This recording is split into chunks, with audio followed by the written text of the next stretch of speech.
ক্রিকেটের মতো ফুটবল সাফল্য ছাত্র জনতার গণ অভ্যুত্থানে নিহতদের উৎসর্গ করেছে বাংলাদেশ।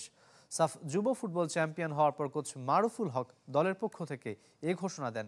এদিকে মিরাজুল আসিফরা আনন্দিত দলের পারফরমেন্সে।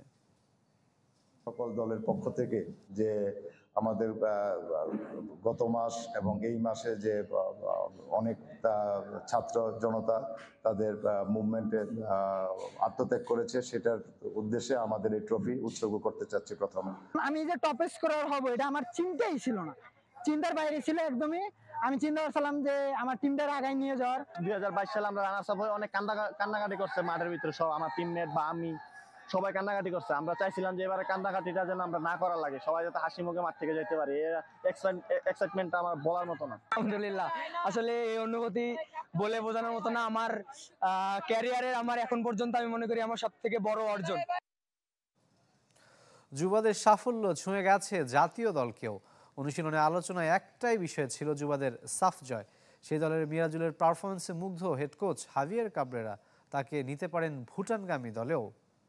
অনেকে পার্সোনালি ভাবে যার যার রুম থেকে দেখছে, তো আমি আর মৃদুল একসাথে খেলাটা উপভোগ করেছি।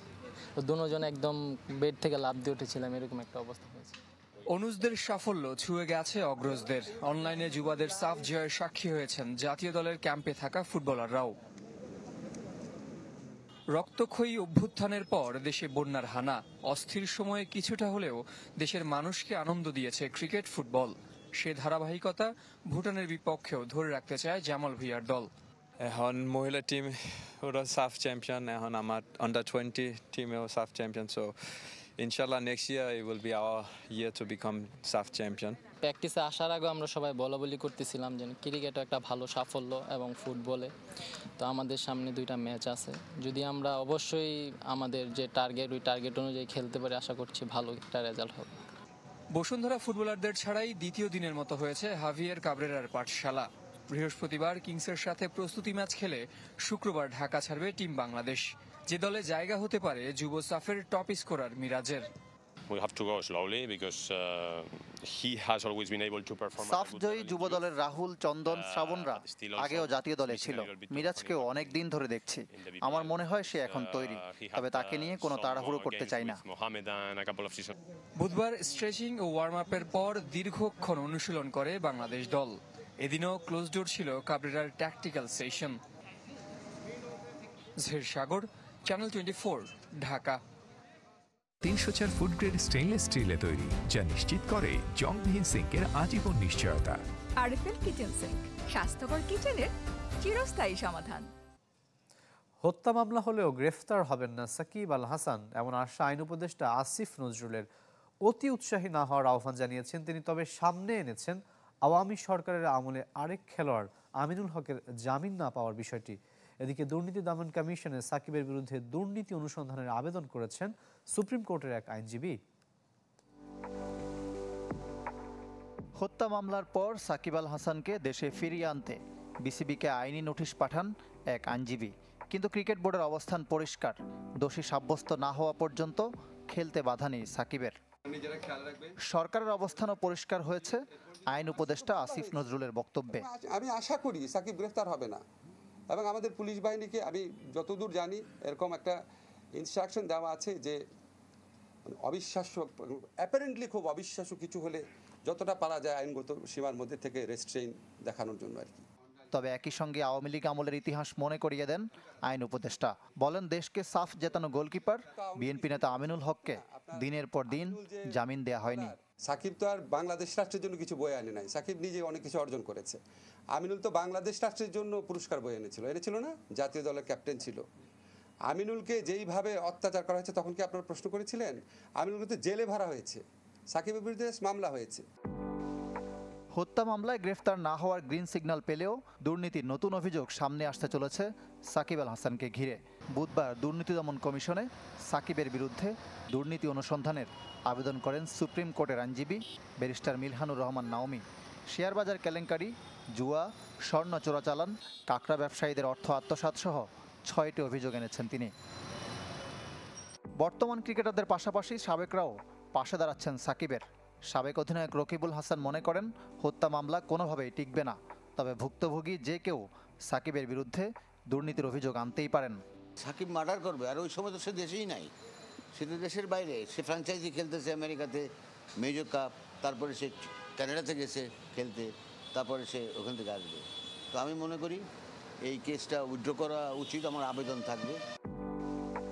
চাপ মাথায় নিয়েই পাকিস্তানের বিপক্ষে ঐতিহাসিক রাওয়ালপিন্ডি টেস্ট জয়ে অবদান রেখেছেন সাকিব আল হাসান। খেলবেন দ্বিতীয় টেস্টও, তবে আপাতত দেশে ফিরছেন না সাকিব। ইকরাম হুসাইন, চ্যানেল 24, ঢাকা।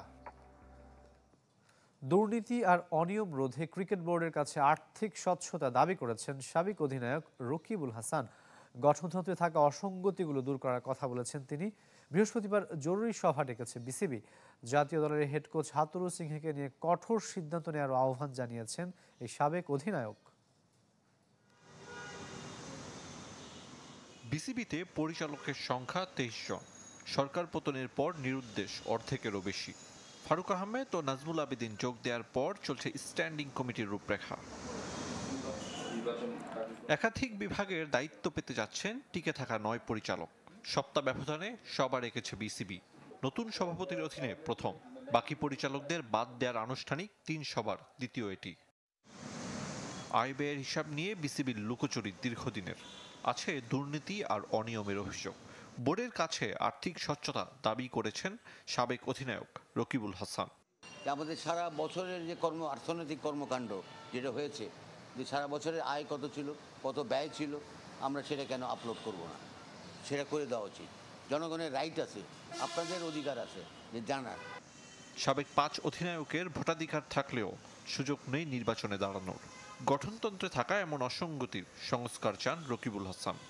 আমরা বোর্ডের কাউন্সিলর থাকব, আমরা ভোট দিতে পারবো, কিন্তু আমরা নির্বাচন করতে পারবো না। এটা তো আমার ফান্ডামেন্টাল রাইটকে খর্ব করা হয়েছে। আমার fundamental right, if I M A voter, আমি যদি ভোটার হয়ে গেলে আমি কেন নির্বাচন করতে? তো এই জিনিসগুলোকে ঠিক করতে হবে। জাতীয় দলের হেড কোচ চন্দিকা হাতুরু সিংহকে নিয়ে বিস্ফোরক মন্তব্য করেছেন রকিবুল হাসান। এ লঙ্কানের ব্যাপারে বিসিবিকে কঠোর সিদ্ধান্ত নেওয়ার আহ্বান। হাতুরু সিংহ এদেশে ভালো করতে আসে না, এদেশে ক্ষতি করবে। বাট আমি মনে করি হাতুরু সিংহ মাস্ট গো। তাকে যদি এখানে রাখতে হয়, তাকে দিয়ে আমি বলবো যে তুমি মেক এ প্রোগ্রাম আমাদের, তুমি যদি আরও 1.5 বছর থাকো, তুমি একটা লং টার্ম প্ল্যান আমাদের দাও। বৃহস্পতিবার সভা থেকে আভাস মিলবে দেশের ক্রিকেটের কার্যক্রম ও গতি প্রকৃতির। আরিফুল ইসলাম, চ্যানেল 24, ঢাকা।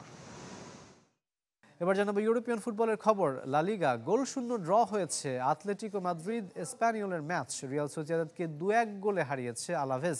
রাতে লাস পালমাসের মুখোমুখি হবে Real Madrid. Champion Real Madrid এই মৌসুমে এখন পর্যন্ত সেরা ছন্দটা খুঁজে পায়নি। লা লিগায় নিজের প্রথম ম্যাচে তারা হোঁচট খায় মায়োরকার কাছে, তবে দ্বিতীয় ম্যাচে তারা 3-0 গোলে হারিয়েছে রিয়াল ভায়াদোলিদকে। 2 ম্যাচে গোল করতে পারেননি দলের সেরা তারকা কিলিয়ান এমবাপ্পে। যদিও এই তারকাকে নিয়ে চিন্তিত নন কোচ কার্লো আনসেলোত্তি। লাস পালমাস পয়েন্ট টেবিলের 13 নম্বরে রয়েছে। সবশেষ লিগ ম্যাচে লেগানেসের কাছে হেরেছিল ক্লাবটি। পালমাসের বিপক্ষে শেষ 12 ম্যাচের 9টাতে জিতিয়েছে রিয়াল মাদ্রিদ। এর মধ্যে শেষ 9 ম্যাচে অপরাজিত। ম্যাচটি শুরু হবে রাত 1:30টায়।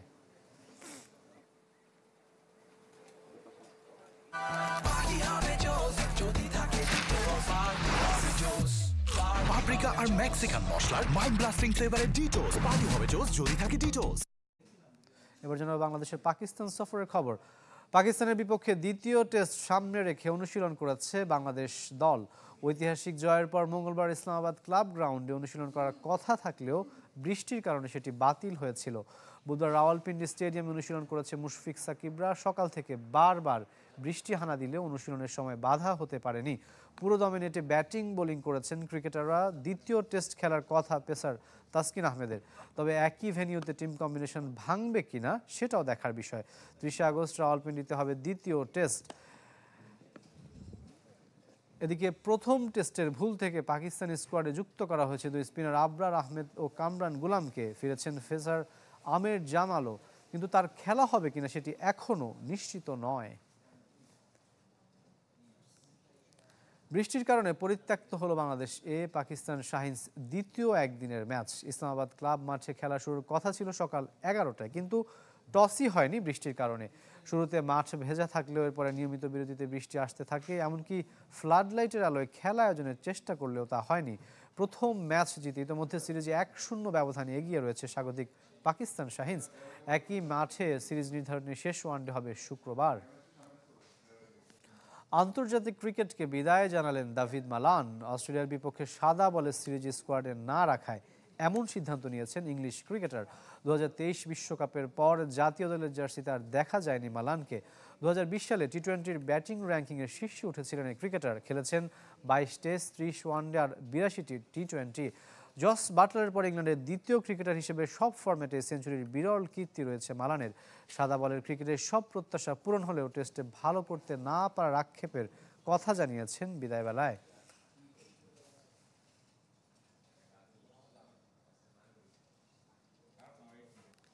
এই ছিল কুল স্পোর্টস 24 এর খেলার সব আপডেট ও রিপোর্টগুলো দেখতে ভিজিট করুন facebook.com/sports24 টিম এই পেজে।